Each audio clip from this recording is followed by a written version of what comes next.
Class 8 maths का chapter 3 जो कि है अंडरस्टैंडिंग क्वाड्रिलेटरल्स की एक्सरसाइज 3.4 और उसके कुछ कॉन्सेप्ट्स, वो भी आपकी एनसीईआरटी और सीबीएसई की बुक से। तो दोस्तों मैं हूं अंश और आप देख रहे हैं लर्निंग माइंड यूट्यूब चैनल। तो दोस्तों बिना किसी देरी के चलिए इस वीडियो को शुरू करते हैं।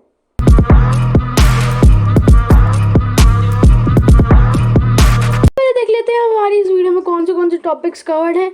तो इस वीडियो के अंदर हम पढ़ेंगे सबसे पहले कुछ स्पेशल पैरेललोग्राम, जिसके अंदर आता है हमारा रोम्बस, फिर दूसरे नंबर पे रेक्टेंगल, फिर तीसरे नंबर पे स्क्वायर, और हम इस एक्सरसाइज 3.4 भी पढ़ेंगे। तो चलिए आगे बढ़ते हैं। तो पहले मैं आपको इन सब के बारे में दिखा देता हूँ।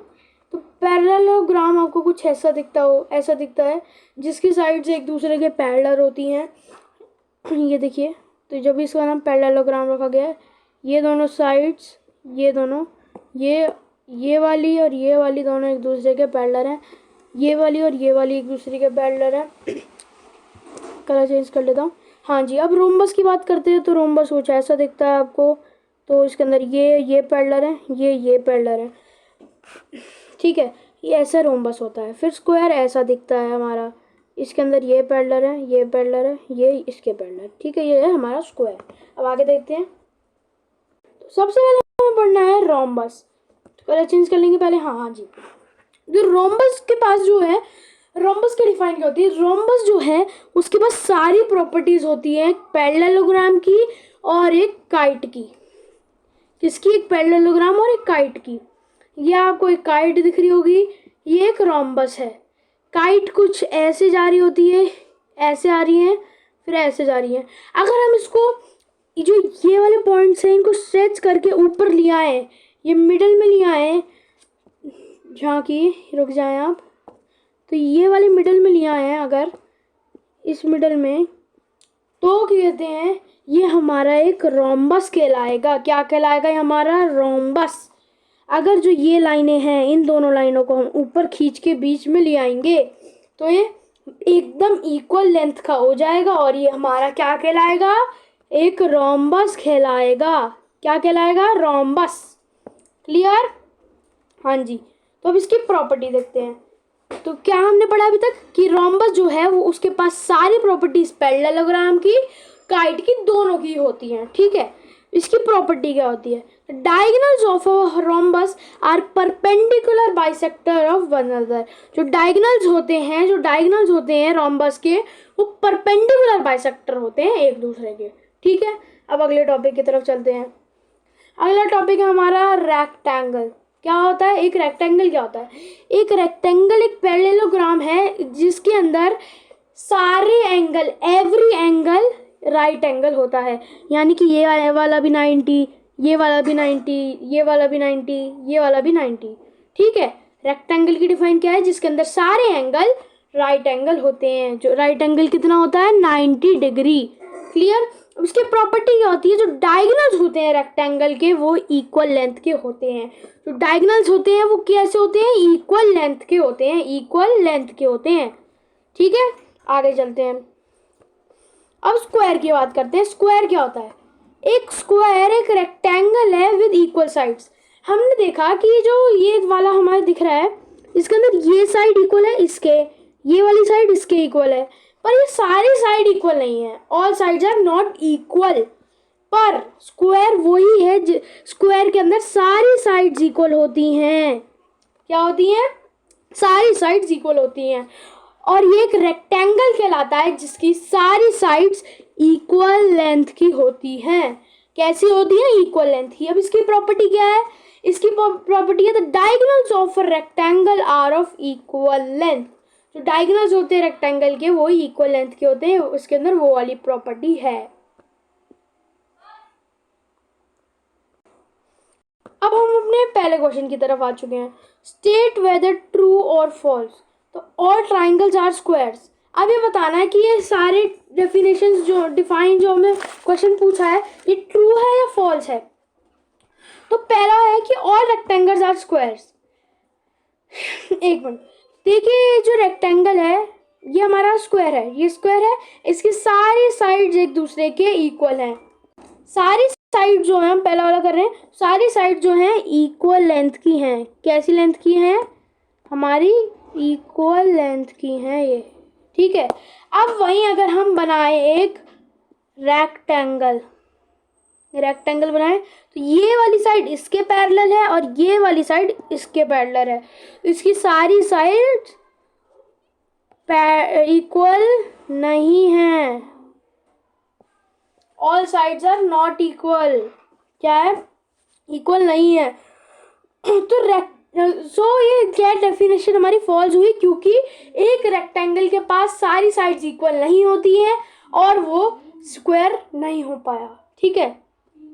अब हम करेंगे बी वाला अपना, तो अपने इस वाले स्क्रीन पर आ जाएंगे। क्वेश्चन नोट कर लेते हैं पहले, चलिए। All rhombuses are parallelograms, all rhombuses are parallelograms, ये पूछा हमसे। एक मिनट रुकेंगे आप। हमने वाला क्वेश्चन नोट कर लिया कि ऑल रोम्बसेस आर पैरेललोग्राम। तो अब ये कहते हैं, अब बताना है कि ये ट्रू है या नहीं है। तो क्या कहते हैं, ये हमारा देखेंगे कि जो अपोजिट साइड्स होती हैं रोम्बस की वो इक्वल होती हैं। कैसी होती हैं? वो इक्वल होती हैं और वो एक दूसरे के पैरेलल भी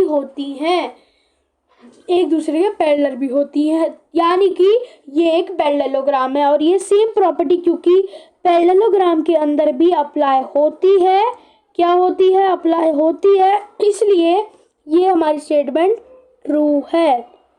पिछली वाली में हमें यहाँ पर ट्रू लिख देना होगा, सॉरी फॉल्स लिख देना होगा, ये हमारी फॉल्स थी। हाँ जी, अब हम बढ़ते अपने अगले की तरफ। तो अब इसका आंसर क्या होगा? हमारा ट्रू होगा। क्या होगा हमारा? ट्रू होगा। क्या होगा? ट्रू, क्योंकि जो और सारे स्क्वायर्स होते हैं और are rhombus as all sides of square of equal length, यानी कि जो भी स्क्वायर्स होते हैं वो सारे रोम्बस के इक्वल होते हैं, क्योंकि उनकी जो साइड्स की लेंथ है स्क्वायर की वो इक्वल लेंथ होती है। All squares are also rectangles as each internal angle is 90 degree. जो भी इंटीरियर एंगल्स होते हैं, अंदर के एंगल्स होते हैं, वो सारे 90 डिग्री होते हैं, ठीक है। अब हमारा अगला दिया है हमें डी, जो है हमारा कि all squares are not parallelogram. जो सारे जितने भी स्क्वायर्स होते हैं वो पैरेललोग्राम नहीं होते। अब हमें यह बताना है स्टेटमेंट सही है या नहीं। तो हमारी स्टेटमेंट फॉल्स है। क्या है? फॉल्स है, क्योंकि जो अपोजिट साइड्स होते हैं पैरेललोग्राम के वो इक्वल लेंथ के होते हैं। Hence squares with all sides are equal, all sides equal are parallelogram. जो भी साइड्स इक्वल होती हैं जो वो पैरेललोग्राम होती हैं, ठीक है। ये फॉल्स है हमारी स्टेटमेंट। अब हमारी ई वाली स्टेटमेंट देखते हैं। अब हमारी वाली स्टेटमेंट है कि ऑल काइट्स आर रोम्बसेस। अब हमें ये बताना है, तो ये वाली स्टेटमेंट हमारी फॉल्स है, क्योंकि जो रोम्बस है उसकी सारी साइड जो होती हैं वो इक्वल लेंथ की होती हैं और एक काइट होती है उसकी जो सारी साइड्स होती हैं वो सेम लेंथ की नहीं होती हैं। तो इसलिए हमारी स्टेटमेंट क्या है? फॉल्स है। क्लियर? अब हमसे बोला गया है कि ऑल रोम्बसेस आर काइट्स। तो अब हमें ये बताना है कि ये ट्रू है फॉल्स है। तो ये हमारा ट्रू है, क्योंकि जो ऑल रोम्बस सारे जो रोम्बसेस होते हैं उनके पास इक्वल साइड्स होती हैं और उनके डायगोनल जो हैं वो एक दूसरे को बाइसेक्ट करते हैं। इसलिए वाली स्टेटमेंट हमारी क्या है? ट्रू है। तो हम ये वाले पार्ट्स देख लेते हैं हमारे, तो कलर देख लेंगे हम इनका अपनी। हाँ जी, तो ऑल पैरेललोग्राम्स आर ट्रेपेजियम। तो अब ये वाली हमारी स्टेटमेंट क्या है? ट्रू, क्योंकि जो ट्रेपेजियम्स होते हैं वो उनका जो पेयर होता है पैरेलल साइड्स का, उनके पास एक पेयर होता है पैरेलल साइड्स का, ठीक है। अब ऑल स्क्वायर्स आर ट्रेपेजियम, ये भी हमारा ट्रू है। क्यों? क्योंकि सारे जो ट्रेपेजियम होते हैं उनके पास एक पेयर ऑफ पैरेलल साइड्स होता है। हेंस ये स्क्वायर्स कहते हैं उनको ट्रेपेजियम कहा जा सकता है। अगले पे देखते हैं हम। हाँ जी, तो अब अगले पे आ चुके हैं। Identify all the quadrilaterals that have 4 sides of equal length. तो हमें जितने भी क्वाड्रिलेटरल्स हैं जिनकी 4 साइड्स हैं इक्वल लेंथ की, वो बताना है। तो इसमें हम पहले लिख सकते हैं इस वाले पार्ट में 4 साइड्स जिनकी है इक्वल लेंथ। तो यहाँ पर हम चेंज करेंगे। तो पहला आ सकता है हमारा इसमें रोम्बस, क्या आ जाएगा रोम्बस। देन अपना आएगा हमारा एंड आएगा अपना स्क्वायर, स्क्वायर। फिर हमसे पूछा है कि 4 साइड्स 4 राइट एंगल्स होने चाहिए उसके अंदर। तो पहला आ जाएगा अपना अगेन स्क्वायर, देन अपना आएगा रेक्टेंगल, क्या आ जाएगा अपना रेक्टेंगल आ जाएगा। क्लियर। अगला क्वेश्चन देखते हैं। हाँ जी, explain how a square is a quadrilateral. अब हमें एक्सप्लेन करना है कि एक स्क्वायर क्वाड्रिलेटरल कैसे है, एक क्वाड्रिलेटरल कैसे है, फिर एक पैरेललोग्राम कैसे है, एक रोम्बस कैसे है और एक रेक्टेंगल कैसे है। तो सबसे पहले हमें स्क्वायर को क्वाड्रिलेटरल कैसी है ये बताना है। तो क्वाड्रिलेटरल से हमें पता चल रहा है जो 4 साइडेड हो और हमारा स्क्वायर 4 साइडेड होता है।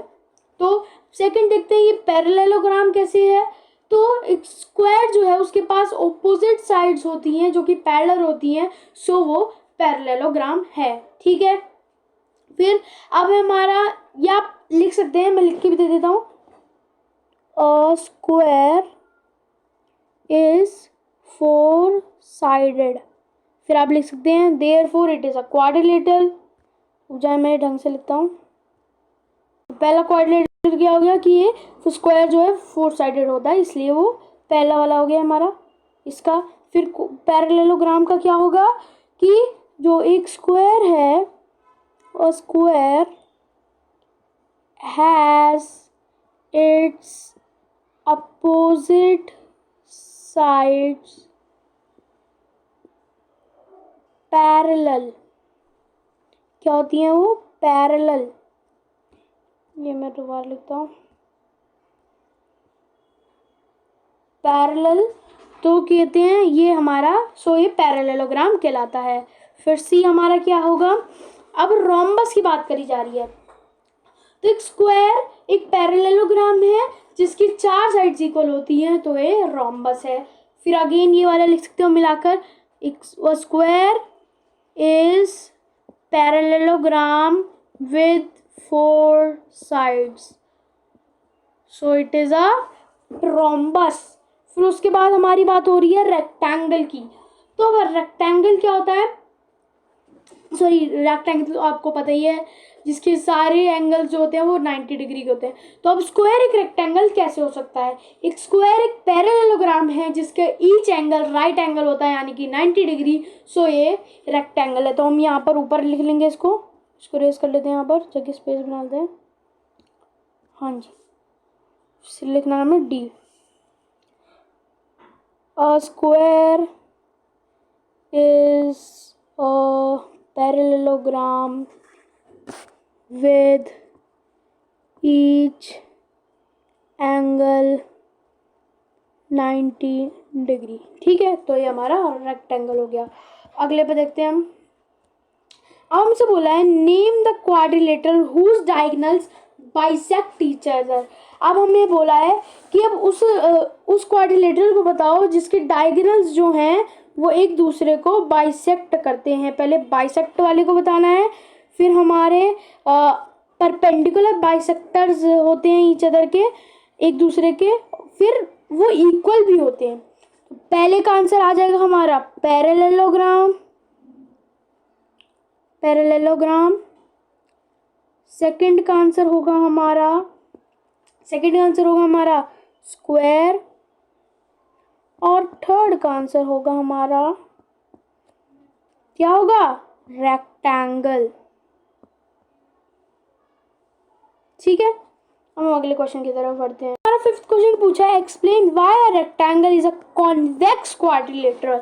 अब हमने 2 चीजें पढ़ी थी, कॉन्वेक्स और एक पढ़ा था हमने कॉनकेव।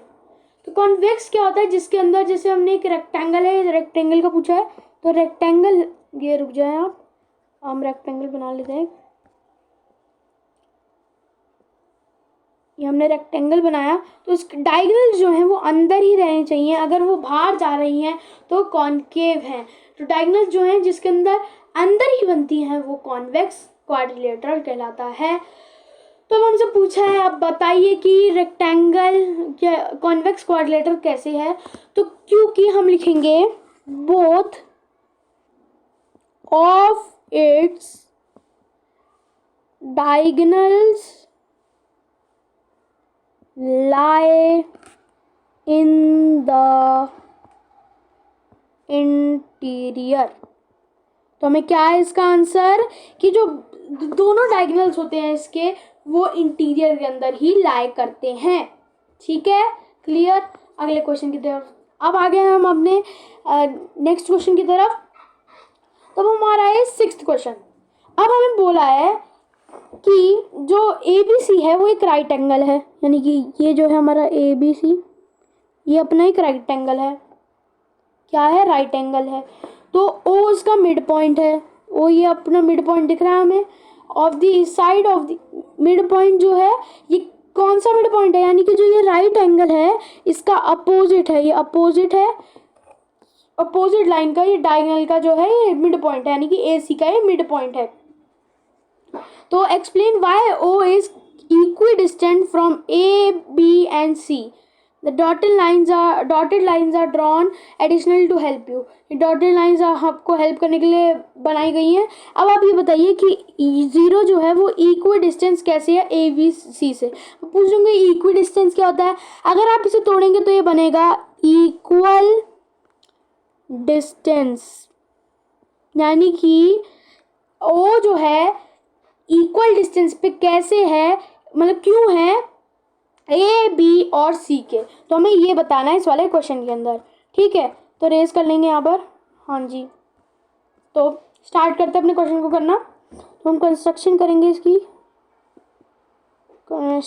तो AB पैरेलल है किसके? BC के। दूसरा कलर लेंगे। हाँ जी, तो फिर AB पैरेलल है, सॉरी पहले कहाँ होगा हमारा, ये वाला हमारा हो जाएगा D, ये हमारा D होगा। हाँ जी, तो AB फिर दूसरा होगा हमारा AB पैरेलल है DC के। ठीक है, सो ABCD जो है वो एक क्या है? पैरेललोग्राम है। ABCD इज अ पैरेललोग्राम, यानी कि जो हमारा एंगल जो B है वो 90 डिग्री होगा क्योंकि वो एक राइट एंगल ट्राइंगल है। फिर आपको ये लिख लेना है जो कि मैंने आपको स्क्रीन पे दिखाया है। आपको लिखना है देयरफॉर साइन, फिर ABCD इज रेक्टेंगल। सो फिर आपको लिखना है BD and AC are diagonals of rectangle. तो आप क्या देखेंगे कि जो ABCD है वो एक रेक्टेंगल है, और जो भी आपको डायगोनल्स यहाँ पर दिख रहे हैं ये देखेंगे आप BD और AC ये डायगोनल्स हैं किसके? रेक्टेंगल के। अब हम इनका हाफ करेंगे 1/2 ऐसे लाकर, तो ये हो जाएगा OB इक्वल्स टू OA, क्योंकि ये होगा हमारा डायगोनल्स जो कि बाइसेक्ट कर रहे हैं एक दूसरे को। Diagonals bisect each other. तो इसके अंदर आपको दिखाता हूँ कैसे डायगोनल्स बाइसेक्ट कर रहे हैं। तो आप ये देख पा रहे होंगे ये एक दूसरे को बाइसेक्ट कर रहे हैं। ठीक है, अब आगे क्या लिखेंगे? मैंने इनके यहाँ पर साइज छोटा कर दिया। अब यहाँ पर लिखेंगे हम। इसके बाद क्या लिखेंगे? OA इक्वल्स टू OC, क्योंकि ये O जो है, इनका O जो है ये मिड पॉइंट है। O is mid point. ठीक है, फिर therefore OA equals to OB, वे संग में इसी के यहीं पे लिखेंगे। रुक जाए, छोटा कर लेता हूँ मैं इसको। यहाँ पर हम लिख लेंगे OA equals to OB which is equals to OC। तो ये हमारा क्वेश्चन हो गया खत्म। अब हम देख लेते हैं आगे हमें क्या दे रखा है। Thanks for watching. Like subscribe and share. मिलते हैं नेक्स्ट वीडियो में, जब तक के लिए टाटा बाय बाय।